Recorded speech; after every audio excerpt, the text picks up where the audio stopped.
Hi hello everyone. इस video के अंदर हम bank करप्सी for individuals and partnership firms को देखेंगे। तो यहाँ पे हमने देखना है रेगुलेशन, मतलब सेक्शन कौन से देखने हैं, 149 to 178 of insolvency and bankruptcy code को देखना है हमें,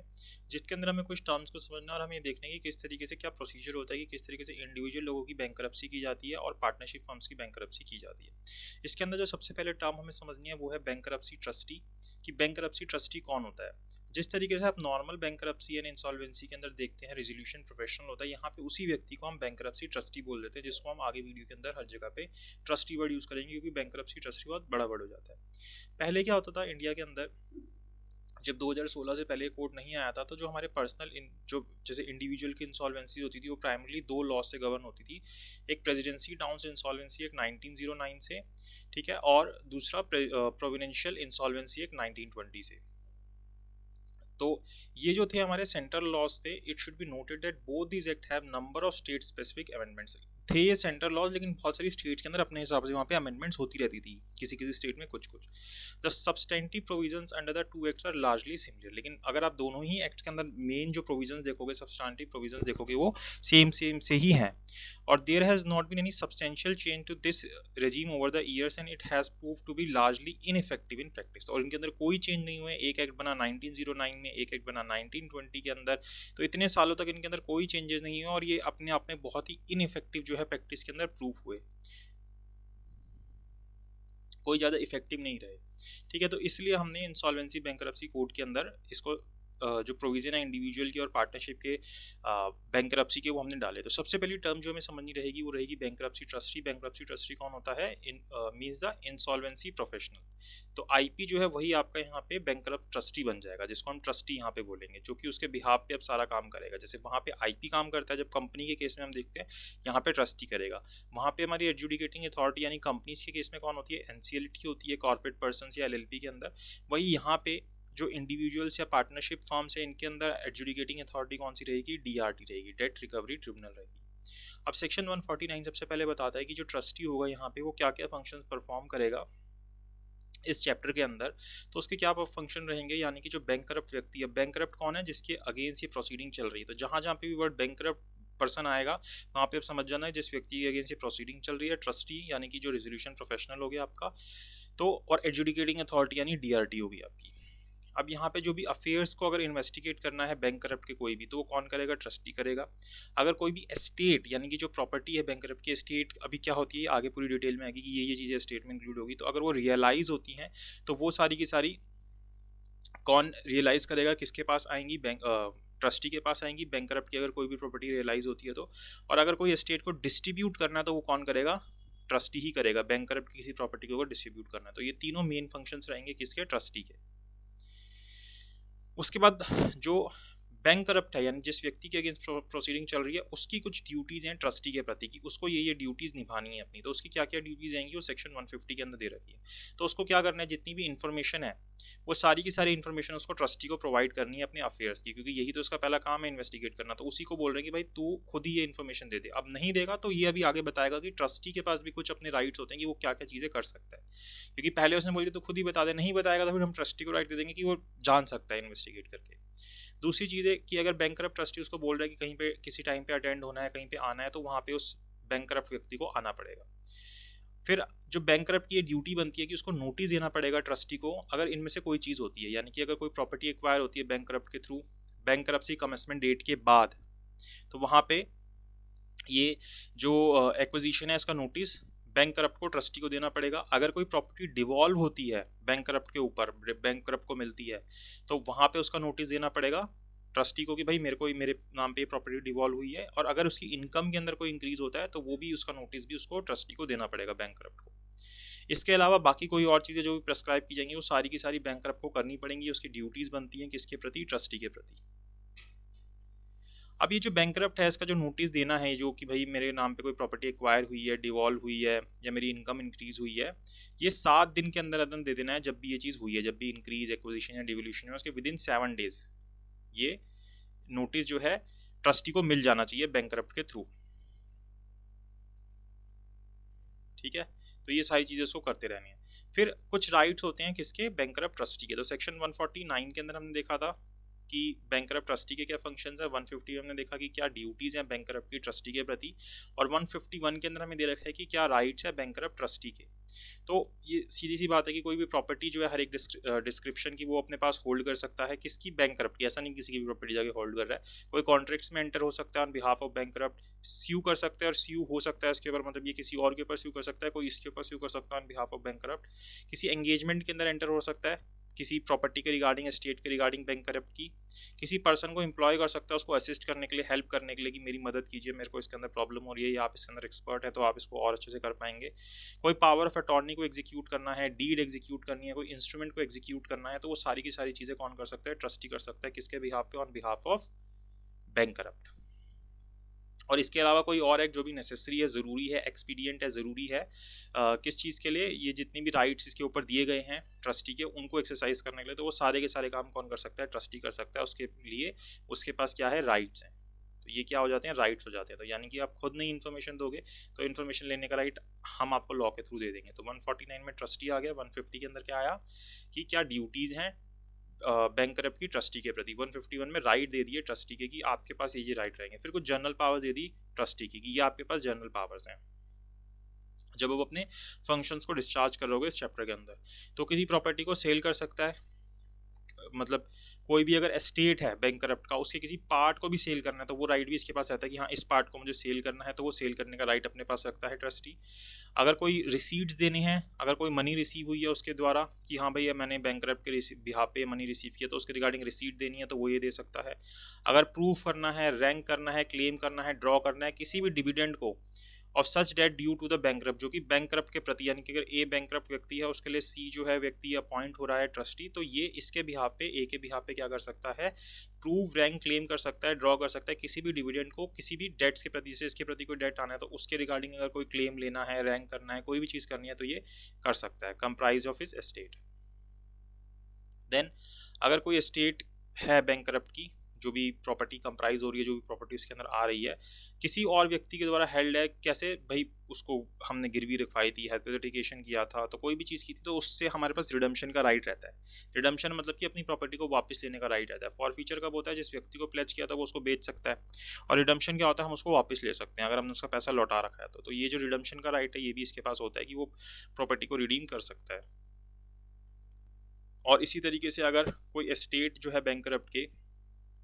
वो क्या है, सिक्योरिटीज़ हैं किसी कंपनीज के अंदर, शेयर हैं उस कंपनी के, या कोई और प्रॉपर्टी है जो कि ट्रांसफरेबल है बुक्स ऑफ पर्सन के अंदर, तो उन राइट्स को एक्सरसाइज करने का राइट भी किसके पास है, बैंकर जो ट्रस्टी है उसके पास ये राइट रहता है। और इसके अलावा कोई और प्रॉपर्टी के साथ भी किस तरीके से डील करना है वो अपने हिसाब से ट्रस्टी डील कर सकता है बैंकरप्ट की प्रॉपर्टी के रिगार्डिंग, एस्टेट के रिगार्डिंग। तो ये सारे इसके जनरल राइट्स आ जाते हैं। तो 149, 150, 151, 152 आपका कंप्लीट होता है। देन आता है 153, approval of creditors for certain acts की। कुछ एक्ट्स के लिए आपको क्रेडिटर्स का अप्रूवल लेना पड़ेगा। बिना क्रेडिटर के अप्रूवल के आप अगर ट्रस्टी हैं तब भी आप ये काम नहीं कर सकते। क्रेडिटर्स कौन, कमेटी ऑफ क्रेडिटर्स इसके अंदर भी बनती है, तो उन कमेटी ऑफ क्रेडिटर्स का आपको अप्रूवल लेना पड़ेगा। यहाँ पे हमने कोई डिस्टिंक्शन नहीं किया, जैसे वहाँ पे हम देखते हैं कि जो कंपनीज के केस के अंदर कि आपके ऑपरेशनल क्रेडिटर्स अलग होंगे, फाइनेंशियल क्रेडिटर्स अलग होंगे, तो ऐसा कुछ नहीं रहता इंडिविजुअल के बीच में, और करने की भी जरूरत नहीं है। ठीक है, तो यहाँ पे भी आपको कमेटी ऑफ क्रेडिटर्स की अप्रूवल लेनी पड़ेगी। किन किन चीज़ों के लिए, अगर आप कोई बिजनेस करते हैं बैंकरप्ट के बिहाफ पे जो कि नेसेसरी है इसकी मतलब वाइंड अप करने के लिए बेनिफिशियली, तो वहाँ पे आपको कमेटी ऑफ क्रेडिटर्स की अप्रूवल लेनी पड़ेगी। देन अगर आप कोई ब्रिंग करते हैं, इंस्टीट्यूट करते हैं, डिफेंड करते हैं किसी भी लीगल एक्शन को या किसी भी प्रोसीडिंग को, तो वहाँ पे आपको सीओसी की अप्रूवल लेनी पड़ेगी। इसी तरीके से आप कोई कंसिडरेशन एक्सेप्ट करते हैं किसी प्रॉपर्टी को बेचने के लिए, वहाँ पे आपको सीओसी की अप्रूवल लेनी पड़ेगी। आप मॉर्गेज प्लेज करते हैं किसी प्रॉपर्टी को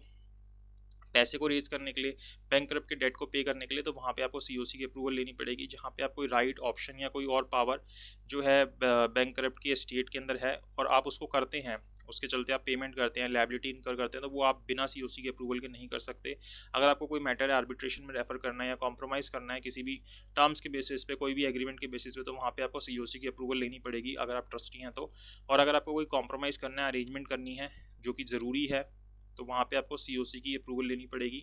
अगर आपको कोई कॉम्प्रोमाइज़ अरेंजमेंट करनी है जो कि एक्सपीडियंट है, कोई भी क्लेम जो अराइज हो रहा है बैंकरप्ट की एस्टेट के रिगार्डिंग, उसके रिगार्डिंग अगर आप कोई कॉम्प्रोमाइज़ करना चाहते हैं तो विदाउट सीओसी के अप्रूवल के नहीं कर सकते। इसके अलावा अगर आप बैंकरप्ट को अपॉइंट करना चाहते हैं, किसको, बैंकरप्ट को ही अपॉइंट करना चाहते हैं मैनेजमेंट को सुपरवाइज करने के लिए उसी की प्रॉपर्टी की, जो एस्टेट है उसको सुपरवाइज करने के लिए, उस बिजनेस को कैरी ऑन करने के लिए कि क्रेडिटर्स के फायदे के लिए वो उसको कैरी ऑन करेगा, या बैंकरप्सी ट्रस्टी को असिस्ट करने के लिए, तो उस सिचुएशन में भी आपको सीओसी की अप्रूवल लेनी पड़ेगी, तभी आप उस बैंकरप्ट को इन कामों के लिए अपॉइंट कर सकते हैं। तो इन जगहों पर आपको सीओसी की अप्रूवल लेनी पड़ेगी जो हमें सेक्शन 153 के अंदर दिए हुए हैं।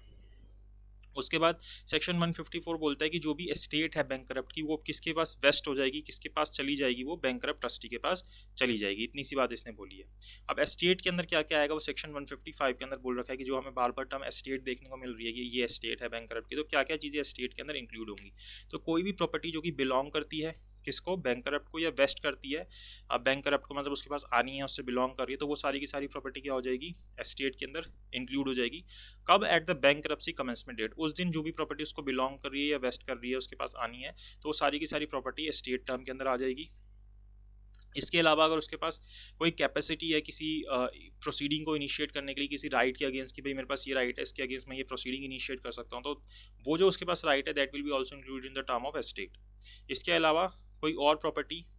which by virtue of any of the provision of this chapter is comprised in the estate, तो इसके अलावा कोई और प्रॉपर्टी जो भी हमें इंक्लूड करनी है वो सारी की सारी इसके अंदर इंक्लूड हो जाएंगी इस चैप्टर के हिसाब से। तो ये सारी की सारी टर्म जो है स्टेट के अंदर इंक्लूड हो जाएगी, लेकिन ये कुछ चीज़ें हैं जो कि स्टेट टर्म के अंदर इंक्लूड नहीं होगी। क्या क्या, एक तो एक्सक्लूडेड एसेट्स। एक्सक्लूडेड एसेट्स क्या होते हैं, जैसे जो आपकी बेसिक नेसेसिटी की प्रॉपर्टीज होती हैं, जैसे आपका घर हो गया, जैसे एक ड्वेलिंग यूनिट होगी उसको नहीं इंक्लूड कर रहे, आपके घर के यूटेंसिल्स हो गए उनको इंक्लूड नहीं करेंगे, आपके कपड़े हो गए उनको इंक्लूड नहीं करेंगे। अब जैसे कुछ ऑर्नामेंट्स होते हैं, ज्वेलरी होती है, जैसे वुमेन्स के लिए मंगलसूत्र इंपॉर्टेंट होता है, तो उसको हम यहाँ इंक्लूड नहीं करेंगे। तो ऐसी चीज़ों को हम एक्सक्लूडेड एसेट्स बोलते हैं, तो वो जो है वो आपके यहाँ पे स्टेट टर्म के अंदर इंक्लूड नहीं होगी। इसी तरीके से अगर कोई प्रॉपर्टी हेल्ड की जा रही थी बैंकरप्ट के थ्रू एज अ ट्रस्ट, भाई वो ट्रस्ट के तौर पर किसी प्रॉपर्टी को हेल्ड कर रहा था कि किसी की बेनिफिशियरी के लिए, तो वहाँ पे उस प्रॉपर्टी को आप इंक्लूड नहीं करोगे उसकी एस्टेट के अंदर। अगर कोई सम ड्यू था किसी वर्कमैन, एम्प्लॉई या प्रोविडेंट फंड के प्रति या पेंशन फंड के प्रति, ग्रेचुइटी फंड के प्रति, वो फंड उसको मिलना था या इस तरीके की कोई चीज़ थी, तो वहाँ पे वो वाला सम जो है वो इंक्लूड नहीं होगा एस्टेट टर्म के अंदर। इसके अलावा अगर और कोई असेट जो है वो सेंट्रल गवर्नमेंट नोटिफाई करती है तो वो भी जो है एस्टेट टर्म के अंदर इंक्लूड नहीं होंगी। तो ये चार चीज़ें हैं जो कि एस्टेट टर्म के अंदर इंक्लूड नहीं होंगी बैंकरप्ट की। बाकी इसके अलावा जितनी प्रॉपर्टी है वो सारी की सारी इंक्लूड हो जाएगी एस्टेट टर्म के अंदर। देन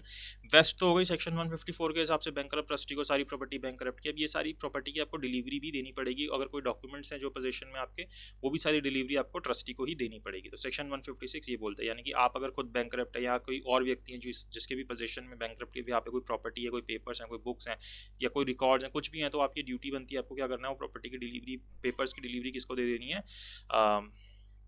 ट्रस्टी को दे देनी है। तो सेक्शन 156 ये बोलता है। देन बैंकरप्ट ट्रस्टी क्या कर सकता है, कंट्रोल को एक्वायर कर सकता है। तो यानी कि जितनी भी चीज़ों का पोजीशन इसको मिल रहा है उन सबका जो कंट्रोल है वो कौन एक्वायर करेगा, ट्रस्टी एक्वायर करेगा। सेक्शन 157 ये बोलता है। तो ये जितनी पोजीशन लेना है, कंट्रोल लेना है प्रॉपर्टी का, बुक्स का, पेपर का, अदर रिकॉर्ड्स का, जो कि बैंकरप्ट से रिलेटेड है, बैंकरप्ट व्यक्ति से रिलेटेड है, उसकी जो एस्टेट के अंदर इंक्लूड हो रही हैं, वो सारी की सारी चीज़ों को पोजीशन कंट्रोल अपने पास ले सकता है। कौन, ट्रस्टी, उनको लेगा वो एक तरीके से। देन कुछ प्रॉपर्टीज़ के ऊपर रिस्ट्रिक्शन लगा रखी है जिनको हम डिपोजिशन नहीं कर सकते, जिनकी डिपोजिशन के ऊपर रिस्ट्रिक्शन लगा रखी है। तो सेक्शन 158 सब सेक्शन 1 क्या बोलता है कि अगर आप कोई भी प्रॉपर्टी का डिपोजिशन करते हैं किसके द्वारा, डेटर के द्वारा। डेटर क्या करेगा, मतलब जो व्यक्ति बैंकरप्ट होने वाला है उसी को तो हम यहाँ पे डेटर बोल रहे हैं। वो क्या कर रहा है कि जैसे उसको पता है कि ना यहाँ पे मेरे अगेंस्ट प्रोसीडिंग फाइल हो गई है, मतलब कि पिटीशन फाइल हो गई है और एक अभी कमेंसमेंट डेट नहीं हुई है, मतलब अभी बैंकरप्ट की प्रोसीडिंग स्टार्ट नहीं हुई है, तो इस बीच में वो क्या करता है, किसी प्रॉपर्टी को बेच देता है, किसी को ट्रांसफर कर देता है। तो ये जो सारी चीज़ें वो कर रहा है ना, वो सारी क्या होंगी, वॉइड होंगी। तो यही इसने यहाँ पे बता रखा है कि जिस दिन एप्लीकेशन फाइल हुई है, जिस दिन बैंकरप्सी कमेंसमेंट डेट है, उस बीच में अगर वो किसी प्रॉपर्टी को डिस्पोज करता है तो वो सारी की सारी चीज़ें क्या हो जाएंगी, वॉइड हो जाएंगी। साथ ही साथ सेक्शन 158 सब सेक्शन 2 क्या बोलता है कि अगर कोई डिपोजिशन की जाती है किसी प्रॉपर्टी को की सब सेक्शन 1 के अंदर, तो किसी भी राइट को राइज नहीं करेंगी, उस सामने वाले व्यक्ति को कोई भी राइट नहीं देंगी अगर उसको इस बारे में नॉलेज थी कि भाई हाँ इसके ऊपर कोई इस तरीके की प्रोसीडिंग पेंडिंग है, कोई कंसिडरेशन नहीं दिया या इस तरीके की कोई चीज़ है तो। लेकिन अगर सामने वाले को नहीं पता था, उसने गुड फेथ में वो प्रॉपर्टी ली, उसने उसके बदले कंसिडरेशन दिया, वैल्यू दी, और उसको इस बात की नॉलेज नहीं थी, उसके नोटिस में नहीं था कि इसके अगेंस्ट कोई बैंकरप्सी की एप्लीकेशन फाइल हो रखी है, तो फिर उस व्यक्ति का इस प्रॉपर्टी के अंदर राइट बन जाएगा। तो सेक्शन 158 ये बात बोलता है। Then after acquired property of bankrupt, अब मान लो कि जिस दिन वो जब भी आपकी प्रोसीडिंग स्टार्ट हो रही है उसके बाद अगर कोई प्रॉपर्टी एक्वायर की जा रही है किसके द्वारा, बैंकरप्ट के द्वारा, तो उसके रिगार्डिंग क्या ट्रीटमेंट होगी, तो उसका नोटिस, जैसे हमने ऊपर भी देखा था जहाँ ड्यूटी बता रखी थी किसकी, बैंकरप्ट की, कि भाई उसको बताना होता है अगर कोई प्रॉपर्टी एक्वायर वगैरह कर रहा है तो उसका नोटिस उसको ट्रस्टी को देना है, किसको, बैंकरप्ट, जो जिसके अगेंस्ट ये प्रोसीडिंग चल रही है उस व्यक्ति को इसका नोटिस देना है, ट्रस्टी को। तो सेक्शन 159 क्या बोलता है कि जो बैंकरप्ट ट्रस्टी है वो एंटाइटल होगा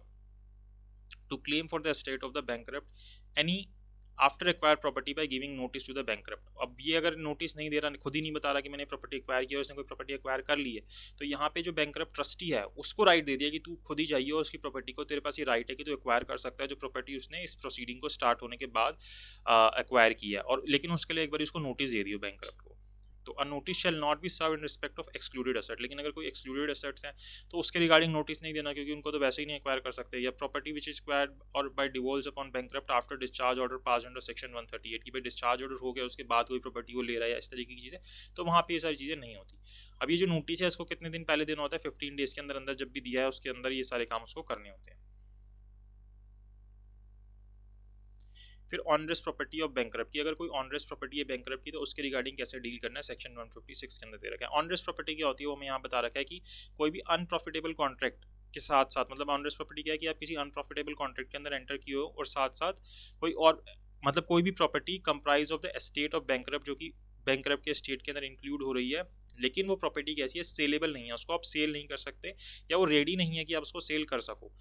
और it is such that it में गिव राइज टू क्लेम, या फिर इस तरीके की नहीं है कि सामने वाला उसके अंदर क्लेम कर सके, तो इस तरीके की जो प्रॉपर्टी होती है उसको ऑनरेस प्रॉपर्टी बोलते हैं। एक तरीके से ये ऐसी प्रॉपर्टी बताने की कोशिश की जा रही है जिसको आप डिस्पोज नहीं कर पा रहे या डिस्क्लेम नहीं कर पा रहे, ठीक है। तो यहाँ पे क्या बोल रहा है कि जो बैंकरप्ट ट्रस्टी है वो क्या कर सकता है, नोटिस देके बैंकरप्ट को या कोई भी पर्सन जो इंटरेस्टेड है ऑनरेस प्रॉपर्टी के अंदर,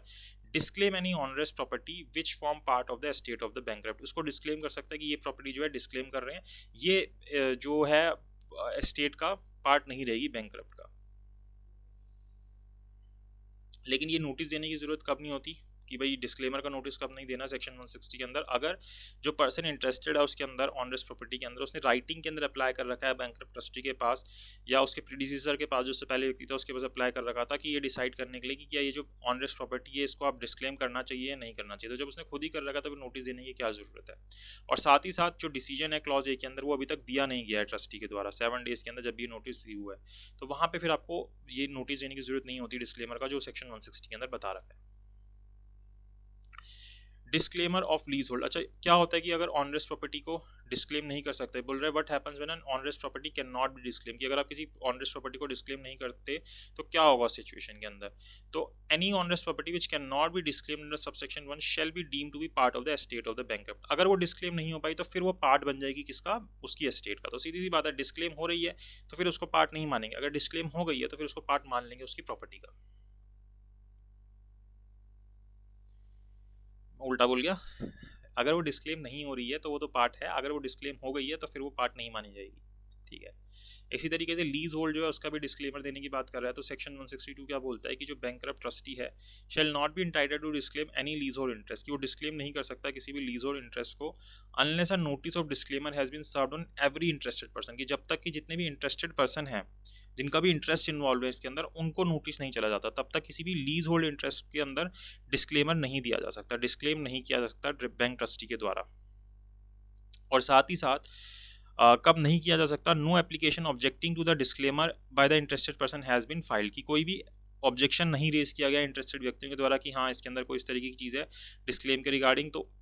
ये होना चाहिए कि कोई ऑब्जेक्शन नहीं आना चाहिए। और दूसरी बात, where application for objecting the disclaimer has been filed, की ऑब्जेक्शन तो कर दिया है इंटरेस्टेड पर्सन ने, लेकिन जो एडजुडिकेटिंग अथॉरिटी है उन्होंने डायरेक्ट किया है सेक्शन 163 के अंदर that the disclaimer shall take effect, कि डिस्क्लेमर होना चाहिए कि इस प्रॉपर्टी को इंक्लूड नहीं करना, तो वहाँ पे फिर उस प्रॉपर्टी को इंक्लूड नहीं किया जाएगा स्टेट के अंदर। फिर चैलेंज अगेंस्ट डिस्क्लेम प्रॉपर्टी, तो यही सेक्शन 163 जो ऊपर बोल रहा था कि भाई अब जब आपने चैलेंज किया है तो जो डीआरटी है एडजुडिकेटिंग अथॉरिटी वो क्या करेगी इसके रिगार्डिंग, या तो बोलेगी इसको डिस्क्लेम कर दो या बोलेगी डिस्क्लेम मत करो, अगर आपने कोई ऑब्जेक्शन ले रखा है। तो अगर कोई एप्लीकेशन चैलेंज कर रही है डिस्क्लेमर को तो एडजुडिकेटिंग अथॉरिटी क्या कर सकती है, any person who claims any interest in the disclaim property, अच्छा ये पर्सन करेंगे सॉरी, ये पर्सन जो है वो चैलेंज कर सकते हैं डिस्क्लेमर के रिगार्डिंग कि भाई ये प्रॉपर्टी को डिस्क्लेम ना किया जाए। तो कोई भी व्यक्ति जो इंटरेस्टेड है उस डिस्क्लेम प्रॉपर्टी के अंदर या कोई भी व्यक्ति जो लायबिलिटी के अंदर है उस डिस्क्लेम प्रॉपर्टी के रिगार्डिंग, या फिर where the disclaimed property is a dwelling house, any person who in the date of application for bankruptcy was in occupation or entitled to occupy the dwelling house, कि अगर वो property जो है dwelling house थी तो जो भी व्यक्ति उसके अंदर ड्वेल कर रहा था उस दिन जिस दिन ये एप्लीकेशन हुई है, या जो इंटाइटल था ड्वेल करने के लिए, वो यहाँ पे ये एप्लीकेशन फाइल कर सकता है। तो सेक्शन 163 सब सेक्शन 2 क्या बोलता है कि द एडजुडिकेटिंग अथॉरिटी यानी जो डीआरटी है may on application under sub section 1 की, जब सब सेक्शन 1 के अंदर सेक्शन 163 के एप्लीकेशन आएगी तो वो ऑर्डर कर सकता है the vesting of the disclaim property in or for its delivery to any person mention in subsection 1 की, भाई ये जो प्रॉपर्टी है ये जो है इस व्यक्ति के पास वेस्ट कर दी जाए या इसको इसका पोजीशन दे दिया जाए, तो इस चीज़ का ऑर्डर कर सकता है कौन? डीआरटी, यानी कि एडजुडिकेटिंग अथॉरिटी। जो एडजुडिकेटिंग अथॉरिटी है वो ऑर्डर नहीं करेगी in favour of person who has made application under clause B of subsection 1, जिसने क्लॉज बी के अंदर यानी ये वाले इसके अंदर ये वाली एप्लीकेशन की है उसके नाम पे कभी नहीं करेगी, मतलब उसको पोजीशन कभी नहीं दिलाएगी, except where it appear to the adjudicating authority that it would be just to do so for the purpose of compensating the person, की जरूरी है उस व्यक्ति को कंपनसेट करने के लिए, तभी वो उसको वहाँ पे इस वाली सिचुएशन के अंदर पोजीशन दिलाएगी, अदरवाइज कभी भी नहीं दिलाएगी। ठीक है, फिर अंडर वैल्यूड ट्रांजेक्शन की, ऐसी ट्रांजेक्शन जो कि अंडर वैल्यूड है। तो सेक्शन 164 सबसेक्शन 1 क्या बोलता है कि जो बैंकरप्सी ट्रस्टी है, जिस मतलब जो ट्रस्टी है वो क्या कर सकता है? अप्लाई कर सकता है एडजुडिकेटिंग अथॉरिटी के पास for an order under that section in respect of under value transaction between the bankrupt and any person, कि भाई कोई भी जो ट्रांजेक्शन बैंकरप्ट और किसी व्यक्ति के बीच में हुई है वो अंडर वैल्यू में हुई है, जितनी वैल्यू थी उतनी वैल्यू पे नहीं हुई है, जानबूझ के अंडर वैल्यू पे हुई है, तो इसके लिए अप्लाई कर सकता है ट्रस्टी किसके पास? डीआरटी के पास, एडजुडिकेटिंग अथॉरिटी के पास। क्या होती है अंडर वैल्यू ट्रांजेक्शन? ये हमें सेक्शन 164 सबसेक्शन 6 के अंदर बता रखा है। तो बैंकरप्ट किसी व्यक्ति के साथ कब माना जाएगा कि वो अंडर वैल्यू ट्रांजेक्शन उसने की है? If he makes a gift to that person, कि भाई उसने वो गिफ्ट दे दिया उसको, बिना पैसों के वो प्रॉपर्टी उसको दे दी, कोई कंसिडरेशन नहीं रिसीव हुआ, ठीक है, it is for consideration of marriage, it is in consideration of marriage, marriage के बदले हो गया, या फिर it is for consideration the value of which in money or money is worth is significantly less than the value of money or money is worth of the consideration provided by the bankrupt, कि भाई उसकी value इतनी नहीं थी लेकिन इतनी value उसकी पे कर दी, तो ये सब क्या हो जाएंगी? अंडर वैल्यू ट्रांजेक्शन हो जाएंगी। तो यानी कि अगर आप बेसिकली क्रक्स देखो इसका, तो उसका मतलब क्या हो गया कि अंडर वैल्यू ट्रांजैक्शन कौन सी? या तो जिसके अंदर कोई कंसिडरेशन रिसीव नहीं हुआ बैंकरप्ट के थ्रू, या फिर जो कंसिडरेशन रिसीव हुआ है वो बहुत कम है मार्केट वैल्यू से जो रिसीव होना चाहिए था बैंकरप्ट को। तो इन दोनों सिचुएशन के अंदर हम क्या बोलेंगे? भाई कोई चीज़ 10,000 की थी, उसके आप उसको 10 रुपये में किसी को दे रहे हो, तो यानी कि आपने बहुत कम कंसिडरेशन सिर्फ दिखाने के लिए दिया, तो यानी कि इन दोनों ही सिचुएशन में या तो आपने कुछ लिया नहीं है तो बहुत कम लिया आपने, तो ये दोनों सिचुएशन में हम अंडर वैल्यू ट्रांजेक्शन बोलेंगे उसको। तो सेक्शन 164 सबसेक्शन 2 क्या बोलता है कि जो अंडर वैल्यू ट्रांजैक्शन होंगी should have been enter during the period of 2 years ending on the filing of the application for bankruptcy, की वो कितने टाइम के अंदर होनी चाहिए अंडर वैल्यू ट्रांजैक्शन, ये जरूरी है। ऐसा थोड़ा ना कि आप 50 साल का उठा के बैठ जाओगे, ऐसा नहीं है, विद इन 2 इयर्स होनी चाहिए वो। Ending on the filing of the application for bankruptcy, की भी जिस भी दिन वो एंड हो रहा होगा, जिस भी दिन आपने बैंकरप्सी की एप्लीकेशन फाइल किया उसके within 2 years, and cause bankruptcy process to be triggered, और उसी वजह से जो है या उस रीजन की वजह से आपकी जो बैंकरप्सी प्रोसेस है वो ट्रिगर हुआ है, उसकी वजह से वो स्टार्ट हुआ है, तो इसको हम अंडर वैल्यू ट्रांजैक्शन बोलेंगे। As per section 164 subsection 3 of the code, a transaction between a bankrupt and his associate entered during the period of 2 years preceding the date of making the application for bankruptcy shall be deemed to be under value transaction under this section। तो यानी कि अगर जो bankrupt व्यक्ति हो रहा है और उसका कोई एसोसिएट है, उनके बीच में अगर इस तरीके की कोई ट्रांजेक्शन हुई है, ठीक है, जो कि बहुत या तो विदाउट कंसिडरेशन है या बहुत कम कंसिडरेशन लिया गया है, तो उसको भी हम अंडर वैल्यूड ट्रांजेक्शन ही मानेंगे, जो कि वही 2 साल वाली बात तो है कि भाई इस दिन एप्लीकेशन फाइल होनी थी, इससे 2 साल पहले में आपने इस तरीके की ट्रांजैक्शन किया और इसी वजह से भाई आपको पैसे नहीं मिले, आपने बहुत कम कंसिडरेशन दिया, जो भी आपने उसका काम किया, जो भी आपने उसको चीज़ दी उसके बदले, इस वजह से आप बाकियों की डेट नहीं पे कर पा रहे, तो इसी रीजन की वजह से आपकी बैंकरप्सी ट्रिगर हुई है। तो ये अगर सिचुएशन सेटिस्फाई हो रही है तो हम उसको अंडर वैल्यू ट्रांजेक्शन मान लेंगे। तो क्या बोलता है IBC that on application of the bankrupt trustee, की जब बैंकरप्ट ट्रस्टी इस तरीके की एप्लीकेशन लगाएगा एडजुडिकेटिंग अथॉरिटी के पास, तो जो एडजुडिकेटिंग अथॉरिटी यानी डीआरटी वो क्या कर सकता है? ऑर्डर पास कर सकता है, उस अंडर वैल्यू ट्रांजेक्शन को क्या डिक्लेयर कर सकता है? वॉइड, की ये ट्रांजेक्शन ही आपकी वॉइड थी, आप गलत ट्रांजेक्शन आपने की है, या ऑर्डर पास कर सकता है requiring any property transferred as a part of the under value transaction to be vested with the bankruptcy trustee as part of the estate of the bankrupt, और ये भी ऑर्डर कर सकता है कि वो जो प्रॉपर्टी आपने दी थी ना सामने वाले को अंडर वैल्यू ट्रांजेक्शन में, वो प्रॉपर्टी वापस आप दे दो, लेकिन वो बैंकरप्ट को नहीं, ट्रस्टी के नाम पे वापस आएगी, मतलब ट्रस्टी के पास आएगी ऑन बिहाफ ऑफ बैंकरप्ट, व्यक्ति के बिहाफ पे उसके एस्टेट के अंदर इंक्लूड हो जाएगी, ये भी ऑर्डर कर सकता है। और तीसरी चीज़, कोई और ऑर्डर पास कर सकता है जो भी उसको ठीक लगता है उस पोजीशन को ठीक करने के लिए। कौन? डीआरटी को। तो तीनों ऑर्डर पास हो सकते हैं अंडर वैल्यू ट्रांजेक्शन के लिए। तो एक बहुत इंपॉर्टेंट चीज़ है, ये एक रीज़न बनता है जिस वजह से बैंकरप्सी प्रोसेस किसी का स्टार्ट होता है कि भाई आपने कोई प्रॉपर्टी आपके पास 50 लाख की थी, आप उसको किसी को 50,000 में दे रहे हो, तो यानी कि आपके पास पैसा नहीं है, इस वजह से आप दूसरे का डेट नहीं दे पा रहे, आपने कहीं ना कहीं कॉल्यूजन कर रखा था दोनों ने आपस में। तो इसलिए जो आपने अंडर वैल्यू ट्रांजेक्शन की इस प्रोसेस के स्टार्ट होने से विद इन 2 ईयर्स पहले तक में, तो उसको हम वॉइड डिक्लेयर कर सकते हैं, वो प्रॉपर्टी आपसे वापस ली जा सकती है, या कोई और एक्शन जो भी ठीक लगता है डीआरटी को वो दिला सकती है। लेकिन क्या बोल रहा है कि सेक्शन 164 सबसेक्शन 5 के अंदर कि जो सेक्शन 164A का जो ऑर्डर है, ये वाला जो जो हमने देखा कि उस ट्रांजैक्शन को वॉइड डिक्लेयर करना शेल नॉट बी पास, की उसको नहीं पास किया जाना चाहिए। अगर ये प्रूव हो जाता है बैंकरप्ट के थ्रू कि जो ट्रांजैक्शन थी वो ऑर्डिनरी कोर्स ऑफ बिजनेस के अंदर हुई थी, तो उस ट्रांजैक्शन को वॉइड ना डिक्लेयर किया जाए। तो ऐसा सेक्शन 164 सबसेक्शन 5 के अंदर बोला गया।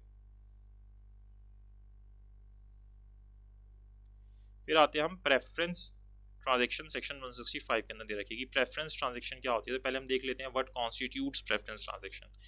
तो अब bankrupt shall be deemed to have enter into a transaction giving preference to any person if, कि भाई इस व्यक्ति को प्रेफरेंस देके, भाई वो मेरे को 100 दे रहा था, ये मेरे को 90 दे रहा था, फिर भी मैं इसके साथ इस ट्रांजैक्शन में एंटर कर गया, यानी कि मैंने इसको प्रेफरेंस दी। तो कब बोला जाएगा कि एक बैंकरप्ट व्यक्ति जो है वो मान लिया जाएगा, यहाँ पे डीम कर लिया जाएगा कि वो एक व्यक्ति को उसने प्रेफरेंस दी है इस ट्रांजैक्शन के अंदर एंटर करने के लिए, if the person is a creditor और श्योरिटी और guarantor for any debt of the bankrupt, कि भाई मैं जानबूझ के इसके साथ एंटर हुआ और वो व्यक्ति पहले से क्या था, क्रेडिटर था, श्योरिटी था, गारंटर था किसी डेट के लिए बैंकरप्ट के, तो मैं उसके साथ जानबूझ के ट्रांजैक्शन में एंटर कर गया। या फिर बैंकरप्ट ने क्या किया, the bankrupt does anything or suffer anything to be done which has the effect of putting that person into a position which in the event of debtor becoming bankrupt will be better than the position he would have been in if that thing had not been done, कि भाई उसने bankrupt ने ऐसी चीज़ करी, जानबूझ के ये किया कि भाई अगर ये व्यक्ति जो है, जो मतलब बैंकरप्ट व्यक्ति अगर ये बैंकरप्सी की सिचुएशन में आ जाएगा, तो इस वजह से ये जो ए व्यक्ति है उसको ज़्यादा फायदा रहेगा, और इस वजह से इसके साथ इस ट्रांजैक्शन के अंदर एंटर कर गया, तो ये प्रेफरेंस देने वाली बात होगी कि इसको प्रेफरेंस दिया है। यही बोल रहा है कि अगर बैंकरप्ट ऐसी चीज़ करता है या कोई ऐसी चीज़ें सफ़र करता है which has the effect of putting that person, यानी सामने वाले व्यक्ति को हम कैसी सिचुएशन में ले आएंगे, कैसी पोजीशन में ले आएंगे,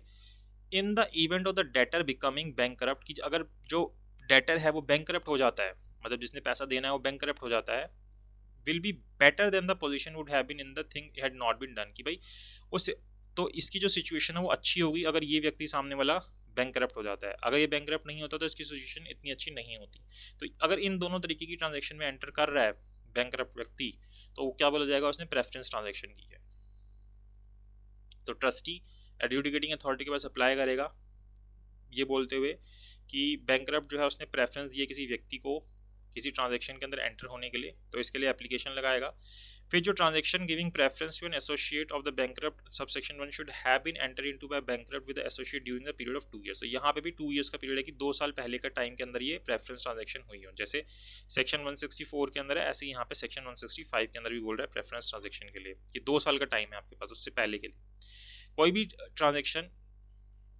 जो कि सबसेक्शन 2 के अंदर नहीं आ रही, should have been enter into by the bankrupt during the period of 6 months ending the date of the application for bankruptcy, कि जिस भी दिन वो एप्लीकेशन खत्म हो रही है उसके विद इन 6 मंथ्स भी अगर एंटर हुए तो वो भी यहाँ पे इंक्लूड हो जाएगी।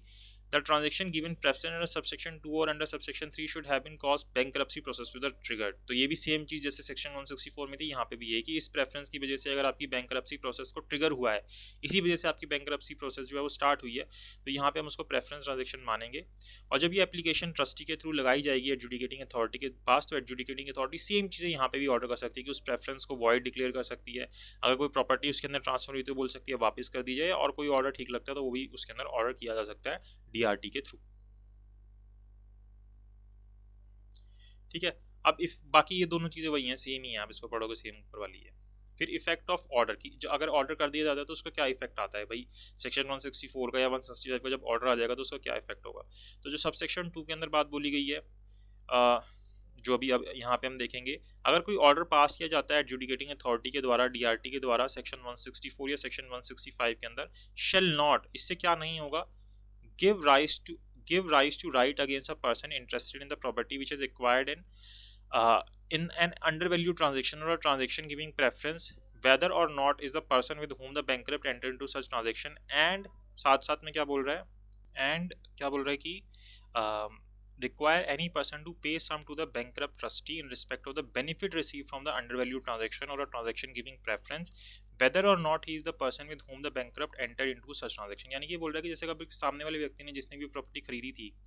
या जो भी ट्रांजेक्शन के अंदर एंटर हुआ था जिसको प्रेफरेंस मिली या अंडरवैल्यू ट्रांजेक्शन के अंदर एंटर हुआ, तो उसकी इस तरीके की कोई ड्यूटी नहीं बनती कि वो कोई सम पे करे ट्रस्टी को, या जो बेनिफिट उसने रिसीव किया वो अंडर वैल्यू ट्रांजेक्शन का या प्रेफरेंस ट्रांजेक्शन का वो वापस करे ट्रस्टी को। लेकिन ये बात तभी एप्लीकेबल होगी कि भाई उसको अमाउंट तब नहीं लौटाना होगा कि इस सिचुएशन के अंदर अगर वो व्यक्ति कैसे उस ट्रांजेक्शन के अंदर एंटर हुआ है, गुड फेथ में एंटर हुआ है, वैल्यू यानी कंसिडरेशन पूरा पैसा उसने पे किया उसके लिए, उसको इस बात की नोटिस नहीं था कि इसके अंदर कोई बैंकरप्ट की प्रोसीडिंग चल रही है। Without notice the bankrupt has filed application for bankruptcy or a bankruptcy order has been pass, की कोई इस तरीके का ऑर्डर पास हो रखा है by any person who at the time of acquiring interest or receiving the benefit was not associate of the bankrupt, कि वो व्यक्ति एसोसिएट नहीं होना चाहिए था बैंकरप्ट का जिस वक्त इस ट्रांजेक्शन के अंदर एंटर हुए थे। इन सिचुएशन के अंदर भी ये जो सबसेक्शन 1 वाली बातें अप्लाई होगी, अदरवाइज ये वाली बात अप्लाई नहीं होगी, आपको फिर बेनिफिट लौटाने पड़ेंगे। और ये जो सम रिक्वायर्ड हैं जो भी पे किए जाएंगे वापस बैंकरप्ट ट्रस्टी को, अगर ये वाली बात अप्लाई नहीं होती सबसेक्शन 2 वाली, तो फिर वो जो भी अब अमाउंट मिलेगा ट्रस्टी को वो एस्टेट के अंदर इंक्लूड हो जाएगा बैंकरप्ट की, जिसको बाद में यूज़ किया जाएगा पैसा पे करने के लिए क्रेडिटर्स का। फिर एक्सट्राशनेट क्रेडिट ट्रांजेक्शंस की ये क्या होती हैं? एक्सट्राशनेट क्रेडिट ट्रांजेक्शंस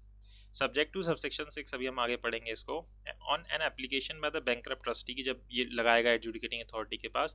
तो एडजुडिकेटिंग अथॉरिटी ऑर्डर कर सकता है इस सेक्शन के अंदर की in respect of extortionate credit transaction to which the bankrupt is or has been party, कि जिसके अंदर जो बैंकरप्ट था वो है या फिर पार्टी था उसके अंदर इस एक्सट्राशनेट क्रेडिट ट्रांजेक्शन के अंदर। The transaction under subsection 1 should have been entered into by the bankrupt during the period of 2 years ending the bankruptcy commencement date। तो ये वही 2 साल का टाइम यहाँ पे भी आता है।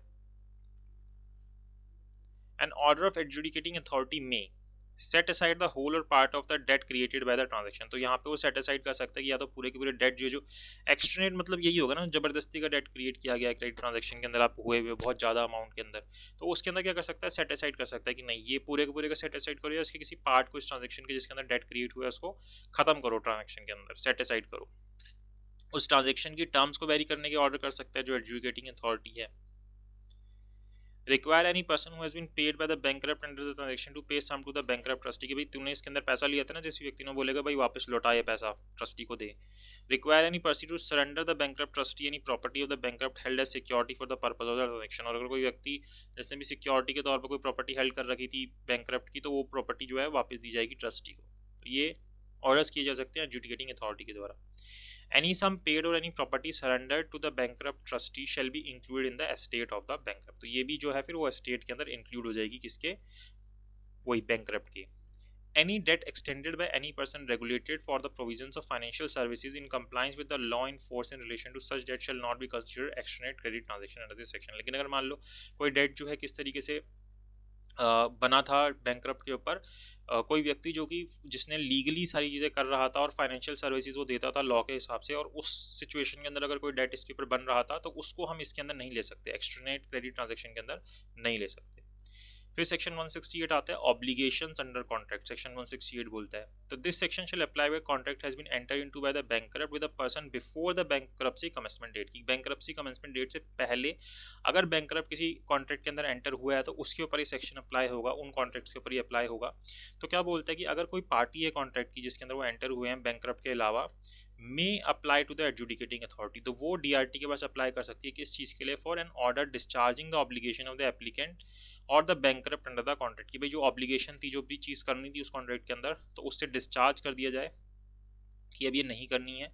या फिर ये व्यक्ति क्या बोल सकता है डैमेजेस दिलवाए जाए बाय द पार्टी और bankrupt for non performance of the contract, की भाई डैमेजेस दिलाओ इसने नहीं किए हैं इसलिए, तो ये दोनों चीज़ों के वो मांग सकते हैं, या तो डिस्चार्ज कराओ या डैमेजेस पे कराओ। Any damages payable by the bankrupt by virtue of an order under clause B of subsection 2 shall be payable as bankruptcy debt। तो ये जो यहाँ पे अगर डेट कोई बन गया, यहाँ पे उधारी बन गई इस कॉन्ट्रैक्ट के चलते इसके ऊपर बैंकरप्ट के ऊपर, तो वो डेट भी क्या मान लिए जाएंगे? बैंकरप्सी डेट के अंदर इंक्लूड हो जाएंगे, और जब बैंकरप्सी डेट्स को पे किया जा रहा होगा तो उस वक्त इन डेट्स को भी उसके अंदर इंक्लूड किया जाएगा और पे किया जाएगा। और अगर बैंकरप्ट पार्टी होता है किसी कॉन्ट्रैक्ट के अंदर under this section jointly with another person, that person may sue or be sued in respect of the contract without joinder of the bankrupt, तो वहाँ पे इस व्यक्ति को ज्वाइन कराने की जरूरत नहीं है, जो हम सीपीसी में भी देखते हैं कि ज्वाइंटर ऑफ पार्टी ज़रूरी होता है, नेसेसरी पार्टी अगर वो है, तो यहाँ पे बोल रहे हैं आपको छूट दे रहे हैं कि यहाँ पे आपको पार्टी को ज्वाइन करना ज़रूरी नहीं है, आप उसके बिना भी इस प्रोसीडिंग को चला सकते हैं। अब अगर जो डिजीज़ बैंकरप्ट है उसकी एस्टेट को किस तरीके से एडमिनिस्टर किया जाएगा वो हमें सेक्शन 170 के अंदर बता रखा है। तो क्या बोलता है कि जो चैप्टर 5 है, जो हम चैप्टर 5 पढ़ते हैं इसी आईबीसी कोड का, relating to the administration and distribution of estate of the bankrupt shall so far as same are applicable apply to the administration of estate of a diseased bankrupt। तो वो जैसे apply होता है normally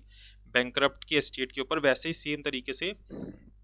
जो disease bankrupt है उसकी property के ऊपर भी अप्लाई हो जाएगा। तो सेक्शन 170 का सबसेक्शन 2 क्या बोलता है कि जब आप एडमिनिस्टर कर रहे हो स्टेट की किसी डिजीज बैंकरप्ट के, तो जो बैंकरप्ट ट्रस्टी है, यानी कि जो ट्रस्टी है, shall have regard to the claims by the legal representative. अब जो एलआरस के क्लेम्स होंगे उनको भी ध्यान में रखेगा ट्रस्टी डिजीज बैंकरप्ट के, to payment of the proper funeral and testamentary expenses incurred by them. तो अगर उनके द्वारा कोई भी फ्यूनरल एक्सपेंसेस हुए हैं, दफनाने के, जलाने के जो भी खर्चे हुए हैं, या कोई टेस्टेमेंट्री एक्सपेंसेस हुए हैं, तो वो सारे भी अब यहाँ पे ध्यान रखेगा कौन, ट्रस्टी की, भाई ये भी पे करने हैं इन एलआरस को। सबसेक्शन 3 बोलता है जो भी क्लेम किया जाएगा सबसेक्शन 2 के अंदर shall rank equally to the secure creditors. और इनको जब हम पे कर रहे होंगे, जो हमारे बैंकरप्ट के डेट्स को पे किया जाएगा, तो उसके अंदर जिस पोजीशन में, जैसे हम रैंकिंग देंगे ना कि पहले इसको पे करो, फिर इसको पे करो, फिर इसको करो, तो जिस पोजीशन पे सिक्योर्ड क्रेडिटर्स आएंगे, सेम पोजीशन पे इन एलआरस को रखा जाएगा इन खर्चों के लिए, जो फ्यूनरल के और टेस्टेमेंट्री एक्सपेंसेस हैं उनके लिए। और अगर मान लो इन सब चीज़ों के बाद जो एस्टेट को एडमिनिस्ट्रेट करने के बाद अगर कोई सरप्लस रह जाता है बैंकरप्ट ट्रस्टी के पास, मतलब जो भी ड्यूज वगैरह पे करने के बाद डिजीज़ के, बैंकरप्ट के, together with the cost in administration, और जो भी खर्चे वगैरह पे करने थे एडमिनिस्ट्रेशन के, जितना भी इंटरेस्ट वगैरह सब करना था, तो वो जो सरप्लस होगा वो क्या हो जाएगा, एलआरस को मिल जाएगा, क्योंकि अब वो फाइनली तो वही उसके लिए उनको ही मिलना चाहिए ना, तो एलआरस को वो सरप्लस मिल जाएगा। अब अगर आपका कोई इंडिविजुअल के अगेंस्ट कोई डेट पेंडिंग है, तो अब आपको उसको प्रूफ करना पड़ेगा। तो कैसे प्रूफ होगा उसके लिए बता रहा है। तो क्या बोलता है कि जो ट्रस्टी है वो नोटिस देगा हर एक क्रेडिटर को, जो भी है, कि भाई आप अपना प्रूफ सबमिट करो। आप बोल रहे हो कि आप इसके क्रेडिटर, तो आप अपना प्रूफ सबमिट करो 14 दिन के अंदर अंदर। भाई अब हम लिस्ट प्रिपेयर करेंगे सेक्शन 132 के हिसाब से। तो प्रूफ क्या रहेगा इसका, the creditor to give full particulars of debts including the date on which the debt was contracted and the value which it was person assessed it। तो ये आपको डिटेल देनी है। एक तो सबसे पहली बात कि भाई पूरी जो डिटेल है वो सारी देनी है डेट की, ठीक है, जिस दिन आप उस डेट आपका उस ट्रांजेक्शन के अंदर एंटर हुए, और मतलब जो भी कॉन्ट्रैक्ट आपका हुआ और क्या वैल्यू थी, ये सारी आपको बतानी है। इसके अलावा आपको जो पर्टिकुलर्स हैं सिक्योरिटी के, वो सब आपको बताने हैं, डेट जिस दिन ये सिक्योरिटी एंटर हुई है और वैल्यू क्या है सिक्योरिटी की, सारी आपको बतानी है। और इस तरीके से होनी चाहिए जो भी प्रेस्क्राइब की जाएगी, जिस भी तरीके से बताया जाएगा। तो ये तीनों डिटेल्स, मतलब ये तीनों चीज़ें आपको देनी है अपने डेट्स को प्रूफ करने के लिए। In case the creditor is a decree holder, creditor कौन है, डिक्री होल्डर, यानी कि वो कोर्ट से ऑर्डर लेके आया, कोर्ट ने उसके फेवर में कोई जजमेंट दे रखा है against the bankrupt, a copy of decree shall be valid proof of the debt. तो अगर वो डिक्री होल्डर अपना डिक्री को लगा देता है, तो वो यहाँ पे वैलिड प्रूफ मान ली जाएगी कि भाई मैं डिक्री होल्डर हूँ, और ये जजमेंट डेटर था सामने वाला, जजमेंट डेटर जिसके अगेंस्ट केस डिसाइड हुआ था। Where a debt bears interest, that interest shall be provable as part of the debt except insofar it is owed in respect of period after the bankruptcy commencement date। तो जिस दिन अब ये commencement हुई थी उससे पहले तक के जो भी जितना भी पीरियड के लिए इंटरेस्ट अगर बन रहा था, वो सारा भी आपका डेट के अमाउंट के अंदर इंक्लूड मान लिया जाएगा। bankrupt trustee shall estimate the value of any bankrupt debt which does not have specific value। तो अगर किसी डेट की स्पेसिफिक वैल्यू नहीं है, तो वहाँ पे वैल्यू कौन डिटरमाइन करेगा, ट्रस्टी खुद डिटरमाइन करवाएगा। और तो जो भी इसने वैल्यू असाइन किया ट्रस्टी ने, shall be amount provable by the concern creditor. तो मान लिया जाएगा कि आपको ये प्रूफ करना है अमाउंट की आपका इतना बनता है। और क्रेडिटर जो है प्रूव कर सकता है डेट को where payment would have become due at the date later than bankruptcy commencement date as it were owed presently and may receive dividend in a manner as may be prescribe. बाद में भी करवा सकता है, बाद में due हुआ था, ठीक है। फिर mutual credit and set of की बात होती है सेक्शन 173 के अंदर। तो सेक्शन 173 क्या बोलता है कि where before bankruptcy commencement date there have been mutual dealing between the bankrupt and any creditor, की उनके बीच में क्या होती थी, म्यूचुअल डीलिंग होती थी क्रेडिटर और बैंकरप्ट के बीच में। तो जो बैंकरप्ट ट्रस्टी है वो क्या करेगा, shall take an account of what is due from each party, तो वो देखेगा कि ईच पार्टी से क्या क्या अमाउंट ड्यू था in respect of mutual dealings, and the sum due from one party shall be set off against the sum due from the another. तो भाई तू बहुत चालू बन रहा है, तुम दोनों आपस में डीलिंग करते थे, ये व्यक्ति बैंकरप्ट होने वाला है, तो तूने जो पैसा लेना था वो तो तू लेने आ गया, और तूने जो उसका देना था वो, तो यहाँ पे फिर वो क्या करेगा, जो ट्रस्टी है वो क्या करेगा, देखेगा अच्छा तुम लोग म्यूचुअल डीलिंग्स करते थे ना, तो उसने भी तो तूने भी तो उसका कुछ पैसा देना होगा ना, तो तुम आपस में इसको सेट ऑफ कर देगा। तो ये काम ये करता है, सेट ऑफ कर देता है आपस में। और फिर जो अगर कोई बैलेंस रह जाता है, भाई तूने इसके 500 देने थे, इसने तेरे 600 रहने थे, 100 इसने तेरे और देने थे, तो ये 100 वाला अमाउंट जो है तेरा अब यहाँ पे डेट माना जाएगा। Shall be provable as bankruptcy debt or as the amount payable to the bankruptcy trustee as part of the estate of the bankrupt, फिर वो अमाउंट जो है बाद में पे करवाया जाएगा। डिस्ट्रीब्यूशन ऑफ इंटरिम डिविडेंड, अब ये क्या बता रहा है सेक्शन 174 के अंदर,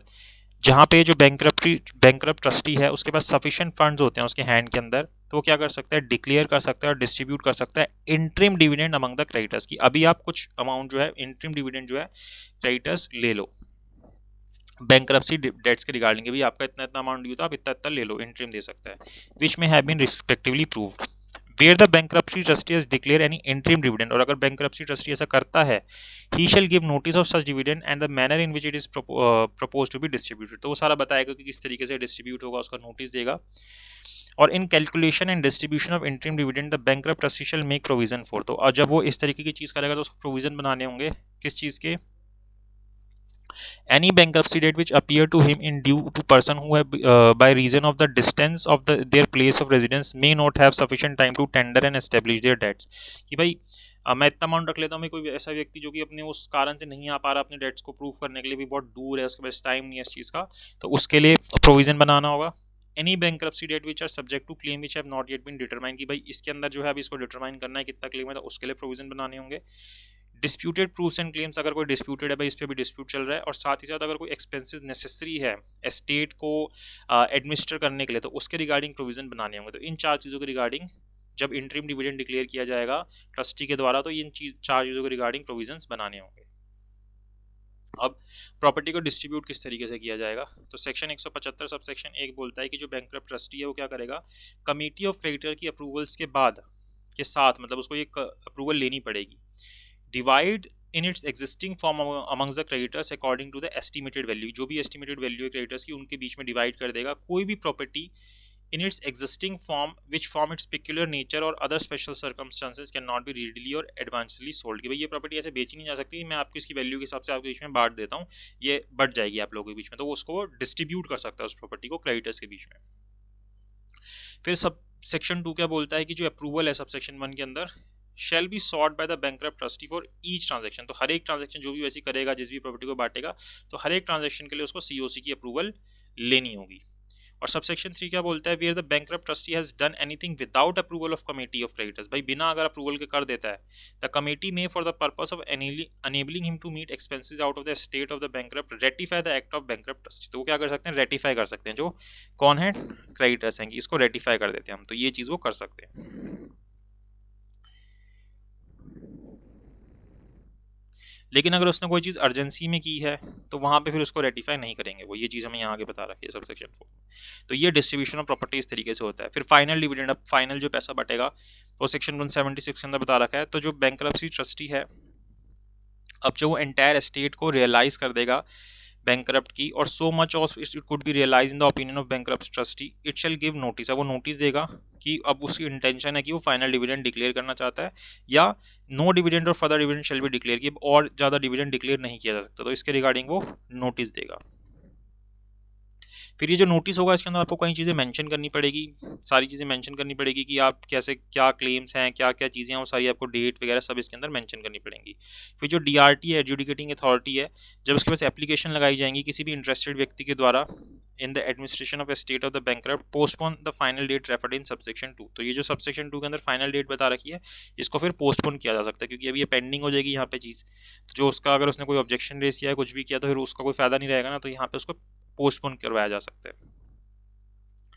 फिर जो फाइनल डेट है जो सब सेक्शन 2 में बोल रही है, द बैंकरप्ट ट्रस्टी शेल, अब बैंकरप्सी ट्रस्टी क्या करेगा, उसको क्या करना है,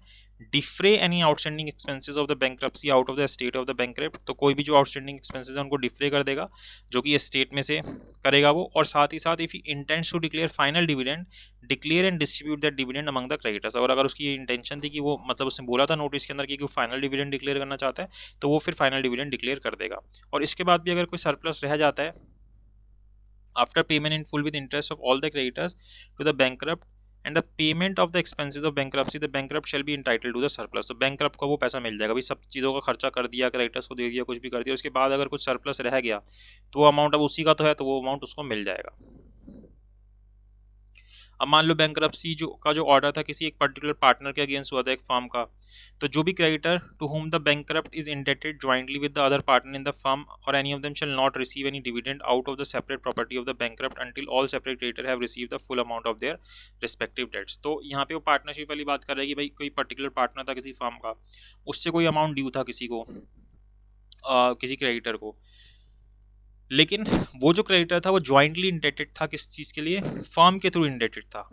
तो वो फिर वहाँ पे डिविडेंड को रिसीव नहीं करेगा, उसको कोई डिविडेंड नहीं मिलेगा out of the separate property of the bankrupt, separate properties में कुछ नहीं मिलेगा अंटिल ऑल सेपरेट क्रेडिटर्स की जितने भी अलग अलग क्रेडिटर्स हैं उनको पहले फुल अमाउंट नहीं मिल जाता उनकी डेट्स का, उसके बाद फिर इसका नंबर आएगा अगर कुछ मिलना है तो, पहले उनको करो, कुछ बचेगा तो इसको मिलेगा। क्लेम्स ऑफ क्रेडिटर्स की बात आती है कि किस तरीके से क्लेम करते हैं, तो क्रेडिटर जिसके डेट प्रूव नहीं हुए हैं डिविडेंड डिक्लेयर करने से पहले, तो वो एंटाइटल नहीं रहेगा to disturb by reason that he has not participated in it, कि भाई मैंने पार्टिसिपेट नहीं किया इसलिए वो डिस्टर्ब कर दे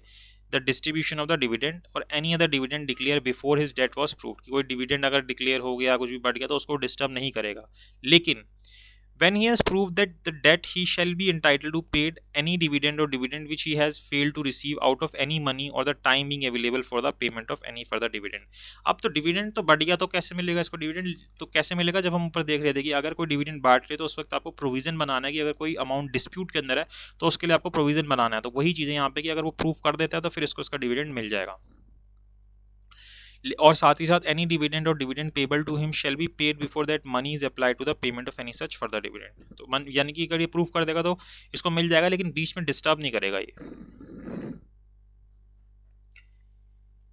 priority of payment of debt, अब ये इंपॉर्टेंट है कि किस हिसाब से किसको प्रायोरिटी मिलेगी, तो सबसे पहले जो कॉस्ट एंड एक्सपेंसेस है बैंकरप्ट ट्रस्टी के वो सबसे पहले पे होंगे उसमें से, क्योंकि सब ये इसका तो फालतू का था, ये क्यों अपनी जेब से खर्चा उठाए कोई भी, तो सबसे पहले कॉस्ट एंड एक्सपेंसेस पे होंगे। फिर उसके बाद अगर कोई वर्कमैन का ड्यू है जो कि पिछले 24 महीने का है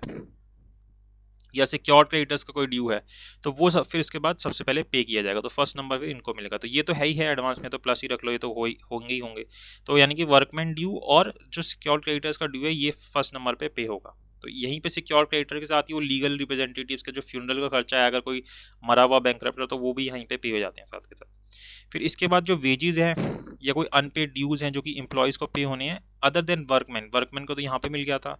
और the bankrupt for the period of 12 months preceding the bankruptcy commencement date, इनको 12 महीने पहले तक का अगर कोई इस तरीके का अमाउंट ड्यू है तो फिर वो पे होगा।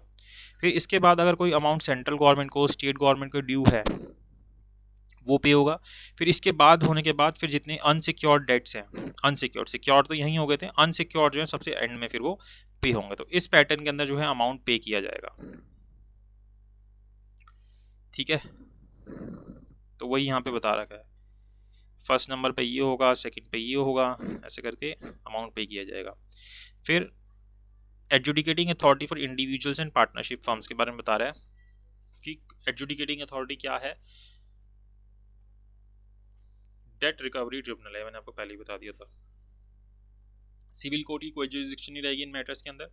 और आपको डीआरटी की अगर अपील करनी है तो डीआरएटी के अंदर होगी, डेट रिकवरी अपीलेट ट्रिब्यूनल जो होती है इसके अंदर अपील होगी, एंड फाइनल अपील आप सुप्रीम कोर्ट के अंदर कर सकते हो, वो आपको 45 डेज के अंदर करनी होगी जिस भी दिन डीआरएटी का ऑर्डर आ रहा है। 15 दिन का और एक्सटेंशन मिल जाता है वो रीज़न देके, और यहाँ पे 30 दिन के अंदर होती है डीआरएटी के अंदर। तो ये आपका चैप्टर खत्म होता है, जो बैंकरप्सी है इंडिविजुअल एंड पार्टनरशिप फर्म्स की इसी तरीके से होती है इनकी। तो आई होप आपको ये समझ आया कि क्या इसका प्रोसेस रहता है। अगर आपको अच्छा लगा तो प्लीज़ इसको लाइक कीजिएगा, शेयर कीजिएगा, चैनल को सब्सक्राइब जरूर कीजिएगा। Thank you so much for watching this video.